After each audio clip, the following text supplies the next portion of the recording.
Avant cela, le dernier projet donc de la création, c'est Woodtech avec vous, Olivier Fléchon. Bonjour, bienvenue. Vous êtes responsable de partenariat au CEA, Commissariat à l'énergie atomique et aux énergies alternatives, c'est bien cela.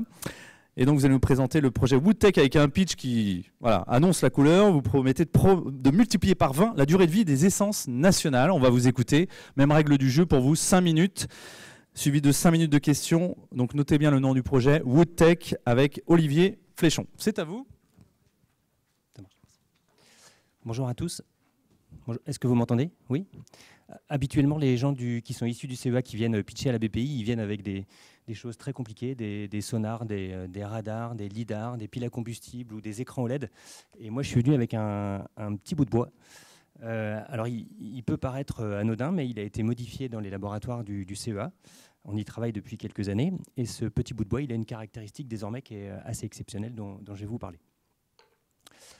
Avant d'être au CEA, j'étais maître d'ouvrage. Et quand on est maître d'ouvrage et qu'on veut construire un bâtiment à faible impact environnemental, on a un moment qui est assez désagréable.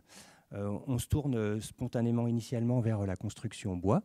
Et puis en instruisant le sujet, on se rend compte que ce n'est pas si simple et qu'il y a pas mal de contraintes apportées par le matériau. Et notamment dès qu'on parle du bois qui est exposé à l'extérieur, donc les bardages, les terrasses ou bien les fenêtres, on se rend compte qu'on atteint assez vite les limites du bois, notamment des bois qui sont présents en Europe et en France, et notamment la résistance à l'humidité du bois. Et du coup, alors qu'on était en train de construire un bâtiment, enfin de concevoir un bâtiment à faible impact environnemental, on se met à envisager soit des bois imprégnés de biocides, soit on se met à envisager des bois avec des polymères, des WPC, soit pire, on se met à envisager d'utiliser des bois tropicaux qui ont une très bonne résistance à l'humidité. Et du coup, on est un peu en conflit avec l'objectif initial qui était de construire un bâtiment vert. Et de fait, chaque jour, la France importe depuis des décennies la surface de 4 terrains de foot de bois tropicaux. Et ça ne change pas depuis des décennies. 4 terrains de foot par jour, juste pour la France. Et je crois que personne n'a envie de contribuer à ça. Alors au CEA, on travaille sur le projet depuis quelques années. Il y a 6 chercheurs désormais qui travaillent sur ce projet. Et ce qu'on utilise, c'est quelque chose qui s'appelle l'acétylation du bois. Alors, droit.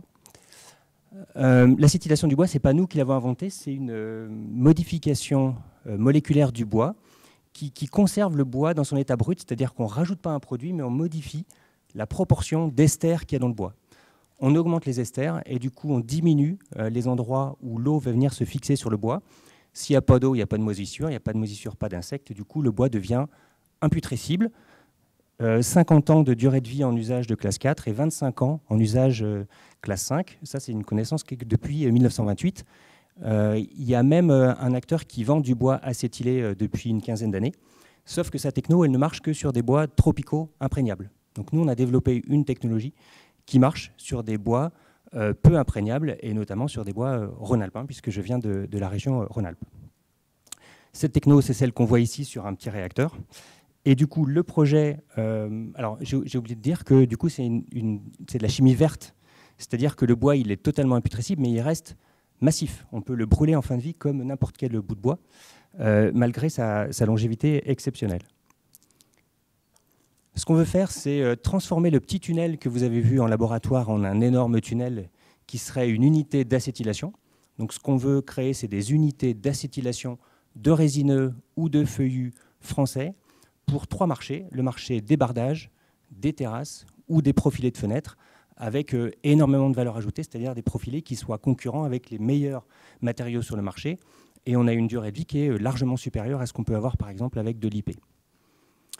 Donc il y a 6 chercheurs qui travaillent sur le sujet, mais on est 3 associés. On représente à la fois la technologie, le négoce, et puis également la chimie industrielle, parce que c'est un projet qui est assez lourdement chimique. Et ce qu'on veut, c'est créer une société pour créer des unités d'acétylation dans ce marché immense qui est le marché des bardages, des terrasses ou des profilés de fenêtres. C'est un projet d'impact. Ce qui nous intéresse, c'est l'impact. C'est de réduire la déforestation, c'est d'aider les forêts françaises qui ont besoin d'être stimulées pour être transformées. Projet d'impact sur la valeur ajoutée. Ce qu'on veut, c'est rajouter de la valeur sur les bois transformés chez nous. Et puis, projet d'impact, bien sûr, pour l'environnement, parce qu'on veut augmenter la part de bois dans la construction.